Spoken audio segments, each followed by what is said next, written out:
Strelic actually lost his first match, so he is 3-1 in the division. So for GanZi to win this, he will be tied with Strelic. That'll be a great position for him to be in, seeing as obviously he wants to win it. Yes, yes, absolutely. Let's introduce our players before we continue any further discussion. Sounds great. In the top left corner, we have a player from It's Gosu. I know his manager is watching right now. In fact, shout out to his manager, Scott Ball, a really cool guy. And he's one of the few managers who I feel like is doing it right in esports. Shout out to his other manager, Greytorp. Yeah, that guy too. That guy. And wait, what were you saying about the manager again? I was saying that he's one of the guys that does it right in esports. Yeah, same thing for Greytorp. No bias. ViBe is going for hatchery first, and he is scouting against this guy in the bottom right corner, GanZi, the red Terran from Team Complexity, one of the underrated, forgotten Terran people.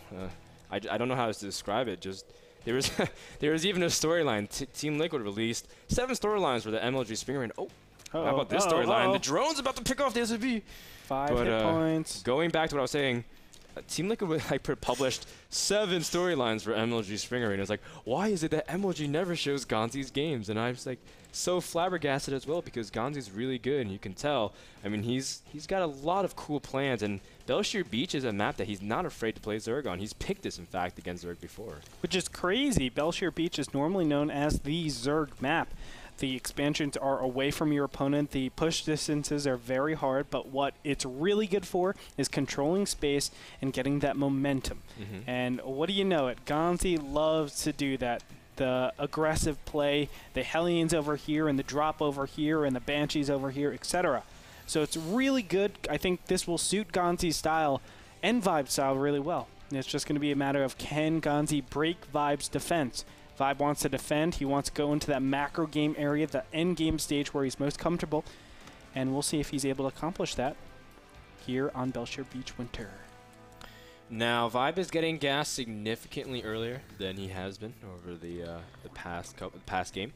And now Belshir Beach is interesting because the geography has a couple dynamics. First, of course, there's no ramp between the main and natural, so you have to be a little bit more forthcoming in your defense, not just as Zerg, but also as Terran. You can see GanZi really trying to reinforce that wall initially. And the second is that the ramp at the natural is incredibly wide.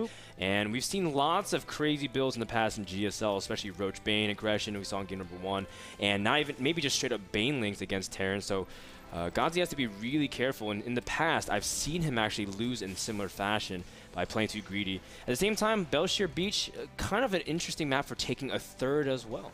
We've seen Terrans kind of flirt between the ones close to the Watchtower and ones in the bottom center. Andre, what are your thoughts about that? I don't know. I don't have an opinion just yet on where they should take expansions. I think it just lends itself to different styles. One's a very push-oriented style. The other one's a very harass-oriented style. I don't think there's a good or bad for the Terran. You think it's more dependent on the flow of the game? Exactly. I do, however, think that it showcases what style you're doing based on the expansion that you take. For example, if I take this outwards expansion, all of a sudden my push is really close to your third base, your fourth base, etc. If I take the back expansion, the push is really tough, but it's very nice tucked away defensive area. So I can go and, let's say, harass a little bit more because I have that extra 10 seconds to prepare for some sort of defense if there's an incoming push by the Zerg. We see immediate Infernal Pre-Igniter started for GanZi, and he's going to follow it with a couple more barracks. And we've seen his Marine Hellion control in the previous game. And ViBe really does like to stick on Zergs initially, but this game he's switching up very early Roach Warren.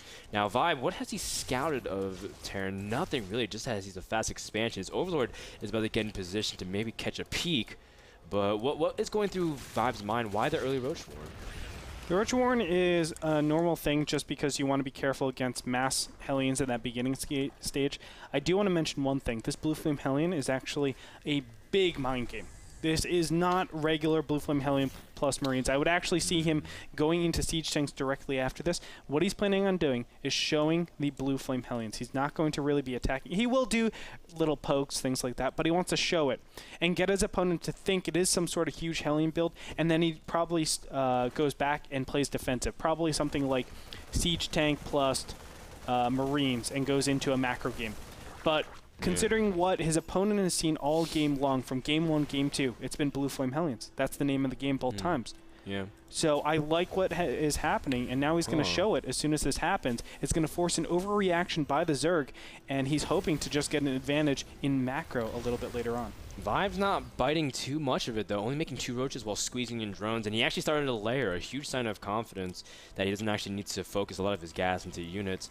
And yeah, you know, we saw that GanZi went for Blue Flame and immediately switched to Reactor. So he's leaving that tech lab open also just for anything else, but he's going really heavily into these Marines as well. Combat Shield and Stim started, so he's going to have a pretty cool timing around 11-12 minute mark. And this is really cool because ViBe, when he was scouting, he was looking for some key things like maybe faster command center, maybe, you know, the Reactor Hellions, but he didn't actually see any of those things. And now he's pretty unused to it. As you can see, he's going for a lot of upgrades. He's going for Infestors as well, which is actually a very good choice given the composition. Yeah, I think ViBe is in a great position, actually, based on how long it takes Stim and Combat Shield to finish. Now, it all depends. Does GanZi actually leave before he moves out into the middle of the field, or excuse me, before the upgrades finish, or does he wait off? And I think normally Zergs or Terrans will wait off until those upgrades are finished and then push out. That will be critical because he needs to take advantage of maybe the 30 seconds that his opponent doesn't have those critical units, the Infestors, out in the field. But right now, I think ViBe is actually looking really good to take this game. The one thing that's really starting to help ViBe in the mid game is his creep speed, especially in 2 directions with his queens. It'll really give him heads up about any incoming pushes. We see the Hellions squirting on by. And, of course, that's not the whole pack of Hellions. GanZi gearing up for everything. But this is looking like such intimidating force, trying to line up that 11-minute stim. And you can see, yeah, ViBe is not necessarily the most prepared for this yet. But we see 22 Zerglings in production, trying to see if he can catch it. No, he's going to ramp up everything for this. So he's blowing all of his larvae immediately, trying to ramp up to it. We see the Medivacs also there, which signify a very strong amplification to the Terran army strength. And a huge stim from GanZi. He's moving forward here, but he's losing valuable time on that stim. Yeah, 30 additional units are in queue, but oh my god, the roaches are actually blocking all the Zerglings. Great Hellion position is stopping any of those units from really doing any damage. Now additional Zerglings are going to come in here and probably clean all this up. Very well played by ViBe. He's going to back all these units out. And GanZi's infrastructure behind this is kind of weird. He has just gone for the 1-1, which will kick in now after the fight is over. Yeah. He doesn't have any natural progression. His armory, I was watching that the whole time, wasn't even made. So he needs to make something of this. This whole time he was planning on trading very efficiently and then having his 1-1 start to kick in, and then he gains a lot of momentum, But now that the pathogen glands is finished, Infestors are inbound, Hive Tech is coming out here, and this looks so good for ViBe. Let's take a look at let's take a look at this drop in the bottom left corner. Or actually, and we do see, I'm getting confused, man. They're like, let's show the replay, but the drop here from GanZi, he wants to be constantly aggressive. Now, this is the name of the game. Guys, we'll show you that replay later on, but big fungal. ViBe has been paying attention close with the entire time, and now GanZi realizes he may be in a lot of trouble because originally he was going to drop in location. You can see that at the time he estimated he didn't need to pay attention to the drop, but completely exposed. ViBe now able to catch those units, but at the same time, look at how strong Terran army is with 1-1, able to really take out a significant amount of units, finally cleaning it up. But ViBe also lost a lot. He thought he could clean up much easier. That was a huge pop. On top of that, he retains all the Infestors. What does GanZi retain after that? The Medivacs. Or nothing. The Medivacs are so important. That gives him the ability to have some sort of momentum, some sort of rolling advantage where his Marines and Marauders never die, even if you have Infestors on the field. It really forces the Zerg to get some sort of Baneling count. But 2-2 is already finished. That means the upgrade advantage goes to ViBe. He's looking so great. He has the composition advantage, upgrade advantage. He just needs the army advantage, which he does not have right now. And right now is a moment he'll have to consider with another huge push here from GanZi. Keep in mind, that these pushes will eventually get less and less effective as more infestors come out, and he's able to really lock them down. And GanZi knows this. And the reason why, guys, you know, you may be saying like, oh, they kind of failed trying to get the replay in, but that's the whole point. GanZi goes for non-stop aggression in TVZ, loves being very in your face, and if ViBe isn't careful, GanZi can get a fantastic position and really take out this hatchery. At the same time, he's just trying to lock it down. Yeah, maybe not. These fungal growths are going to be immaculate. Now, he should not be engaging with these Zerglings, though. That's a big no-no. These fungal growths are doing enough, but you need to lock this down until those medevacs die. Remember, those are the rolling units, and now GanZi was able to take a very efficient trade right there. His infestors and drones are going to evacuate out of here, and look at that. The hatchery might actually go down. Yes, it will.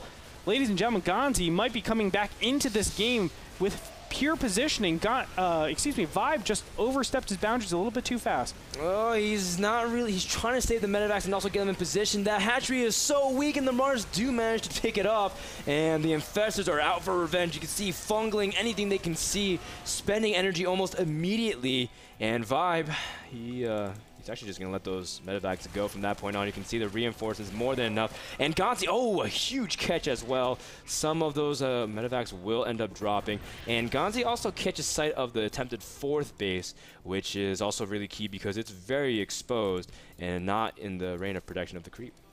Exactly. Now 3-3 is starting up for ViBe. That's a nice little head start that he has over his opponent. 2-2 is about halfway done. That third is kind of out in the open, but unfortunate for ViBe at this point. He had such an amazing advantage. I feel like if he just gives up the hatchery, goes for the fungal growths, and just whittles his opponent's army down, he would have had so many more Zerglings and been able to capitalize off of this. But as it stands, I think ViBe is actually going into very murky territories. He should not be engaging over here. The position from the flank, that's going to be a huge factor as GanZi trying to see if he can close the gap between these infestors, and every infestor lost is a huge detriment to the late game prowess of ViBe, and he's lost 4 infestors, now 5, 6, and oh no, ViBe's going to lose more. As you can see, he's losing a lot of traction he gained, and just like that, there was 6 infestors that was taken out for a relatively cheap price. Yeah, you can't be doing that, especially with the amount of hatcheries that he has. I mean, knowing that he lost his 3rd hatchery, he has a very reduced amount of units. Not only that, his composition has been consistently countered, so I'm not sure why he went to press in there. Blue Flame Hellion has a great response to this Infestor Zergling style. And with this, you can just focus all your gas in getting upgrades and your medevacs. Still, the Adrenal Glands is finished, or about to be finished. +3, actually +3 wasn't researched. Oh yeah, it was +3/3. I'm sorry. It's just the carapace. Oh, that's chitinous you're plating. looking at chitinous plate. Chitinous plating. I'm sorry. I thought it's chitinous. It is chitinous plating. Yeah. Chitinous words from chitinous plating. We do see that GanZi is trying to see if he can drop into a double drop. You're right. Now this is vintage GanZi. You know, GanZi just loves being aggressive. You can see that this game's never really had more than a minute's rest between keeping ViBe and what his attention, pulling back and forth, dropping, pushing across the map. But the big thing that I want to commend ViBe on is his creep spread is now starting to absolutely dominate the map. You can see everywhere that GanZi goes, he can't even necessarily take that base. That would be his 4th base unless he moves to the bottom left. And look at this, a huge drone pup. Not only that, we have ultras on the way out. Now, these infestors need to be so careful. You don't want to push in here. Just rally up all your units. I like the Zerglings in the top left-hand corner, just keeping those drops at bay. But ultras are out in the field. 3-3 just about hit. Chitinous plating's just about hit. Everything is going right for ViBe. This is going to be a very effective defense, in my opinion. And ViBe sending 7 infestors, 4 ultras, and a huge amount of Zerglings for 1 Marine. It's like Master Chief status. It's like, oh, I'm going to take on this entire race just with 1 unit, 1 gun. It's crazy. Not bad. Yeah, not bad. But we see GanZi during this whole time, of course, was a ploy to set up his 4th base. Planetary, a very wise choice indeed, but he has to be very aware that Hive Tech has been out for a while, and every wrong move can cost him dearly, as ultras can be extremely punishing with fungals. Now, one thing I would love ViBe to do at this point is actually incorporate some Banelings. It's really important to get those Banelings out and on the field just so you can do that initial burst damage. But so far we don't have that. ViBe is just clearing up a couple. He's actually missing his timing where he has the 5-3 or 3-5 advantage over his opponent who only has 2-2. And it looks like there's only 50 seconds, so a single minute left. He wants to take advantage of this time because his ultras are supercharged. It's only 2 damage that those Marines do against those ultras, and he might use it right here. Here we go. The Planetary Fortress is under a serious threat. And I mean, I think GanZi is just going to use the Planetary Stall for time, as a lot of his SVs do get fungal, but the Ultras are fighting without the Infestors, and GanZi trying to split up and get a good concave, and we do see a good surface area surround here by the Ultralists, but some of them are clumping behind each other as well. GanZi is losing a huge amount of supply, as you can see that these fungals have been absolutely ravaging the Terran army, as once a huge supply for Terran is now dwindled to just 70. ViBe with a huge momentum swing. You can see that the Ultras are still working despite 3-3 finishing for Terran. All right, so 3-3 is up, but now GanZi has to redo his whole supply. The good thing about it is he has all of his medevacs out, so he doesn't have to funnel that in. I would say it would have been a job well done if he was able to fungal all of the medevacs to death, but he actually went for the army. I think that was, at the time, a better choice, because he would have lost the battle very easily. But if he could have gotten those units, or those medevacs, he would have been in great position. But still, taking his 5th base, his 10 gas, is a great response. He is teching up to Greater Spire, getting the Zerg Flyer Carapace, so he has his 2nd Spire out on the field, and he is getting that Baneling Nest, so important in this in-game stage. Let's take a look about what just happened in the battle at the 4th for GanZi. You can see the Ultras get a good surround. The key thing here is that GanZi felt like he had a good opportunity to set up his army. He set up for the concave, but the fungals from the Infestors definitely softened the army, so the Ultras have less hits that they need. And it didn't matter so much, but you know, during this time, we see that GanZi doesn't even really want to fight this game anymore. He's just going to tap out and say GG. Yeah, there was no battle. Nothing happened. Nothing happened, guys. It was just, it was like, hey, I'm done. I'm dead. That's really funny because, you know, what was his name? Paul, one of our graphic artists and animation people, was like, you know, how would you guys know if a GG's coming in the middle of the replay, an instant replay? It's pretty and obvious. We're like, yeah, it's pretty obvious if we know when a GG's coming. But, you know, GanZi, I was actually watching, I keep my camera on his screen, and he was just, like, macroing everything normally. He sees the army on the watchtower and just called GG. Really surprising, but ViBe, congratulations to him. That was a very well-fought 3rd game, and he was able to take GanZi, the TVZ specialist, pretty nicely. So congratulations to him. I felt like he had a nice advantage in all 3 games, and he really brought it to his opponent. He's going to take the win and the $150 prize purse.